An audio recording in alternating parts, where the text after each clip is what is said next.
জুমার দিন যখন কোন ঈমানদারেরা জুমার নামাজের আযান শোনার পর দরজা জানালা দিয়ে যখন জুমার নামাজের আযান পৌঁছে যায়, ঈমানওয়ালারা কোটি কোটি টাকার ব্যবসা বাণিজ্য সব কিছু যখন জুমার আযানের পর বন্ধ করে দেয়, চলাফেরা বন্ধ করে দেয়, ব্যক্তিগত কাজ বন্ধ করে দেয়, শুধু জুমার নামাজের প্রস্তুতি নিয়ে আল্লাহর ভয়ে আল্লাহর সন্তুষ্টি অর্জনের জন্য আল্লাহর ঘরের দিকে হেঁটে হেঁটে যেতে থাকে।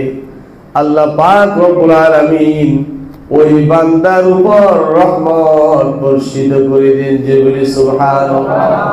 শুধু তাই নয়, প্রতিটা কদমে কদমে আল্লাহ পাক রব্বুল আলামিন সগীরা গুনাহগুলোকে মাফ করতে থাকেন। মসজিদে কদম এক এক কদম দিয়ে যখন ঢুকে পড়ে, অবস্থান করার পর যখন তওবা করে, ইস্তিগফার পাঠ করে, কোরআন তিলাওয়াত করে, ওই কোরআন তিলাওয়াত করার কারণে আল্লাহ পাক রব্বুল আলামিন কবিরা গুনাহগুলোকে মাফ করে দেন।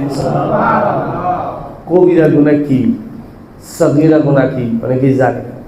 সগীরা গুনাহ মানে ছোট গুনাহ, যে গুনাহ চলতে ফিরতে অজান্তে হয়ে যায়। একজনকে বলছেন, ঠিক আছে কালকে তোমাকে আমি আপ্যায়ন করবো, আপনার মনেই নাই, ওই বেচারা কাজ করে বাজারে এসে বসে আছে। আপনি বলতেন ঠিক আছে আমি তোমাকে ওই জিনিসটা দিব, আপনি বলতেন ঠিক আছে আমি ইনশাল্লাহ মসজিদে আগামী শীত আসলে একটা কার্পেট দিব। এখন আপনি দিল থেকেই বলছেন কিন্তু মনে নাই, দিতে পারছেন না, মনের অজান্তে ভুলে গেছে। অজান্তে যে গুনাহ হয় এটাকে বলা হয় সগীরা গুনাহ।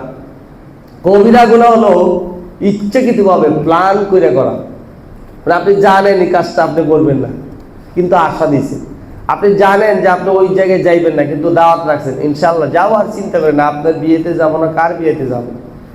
আপনি জানেন যে একজনের ক্ষতি করবেন, তারপরে আপনি তার উপর দিয়ে তার সাথে ভালো ভালো কথা বলেন, কিন্তু অন্তরে হইলে যে সুযোগ পাইনি তার ক্ষতি করবেন।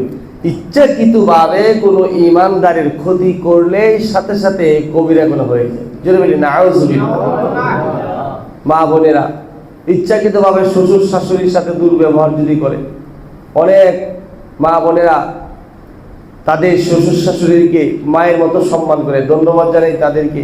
আবার অনেকে আছে ইচ্ছাকৃতভাবে জানে স্বামীকে হয়রানি করে, শাশুড়িকে হয়রানি করে, তারপরে পুত্রবধূকে হয়রানি করে ইচ্ছাকৃতভাবে, যে ছেলে আসলে একটা কথা লাগাই দিল আর ইচ্ছা মতন পিটালো, সে খুব খুশি।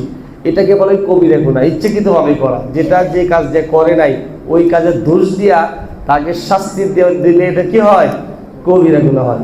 গুনার শাস্তি কেমন? হাদিসের মধ্যে আসছে, মানুষ তার চোখে যতটুকু দেখে উপরে নিচে এত দূর লম্বা একটা সাপ হবে, ওই সাপটা, বিষাক্ত সাপটা, আগুনের সাপটা সমস্ত শরীরে পেঁচাইয়া তাকে সুবো দিতে থাকবে। কবিরা গুনাহ ন্যূনতম ছোট শাস্তি হলো এটা। আমাদের দ্বারা কি এটা সহ্য করা সম্ভব? আওয়াজ দিয়ে বলেন সম্ভব?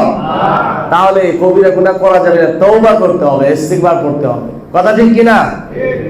ইস্তিগফার কি?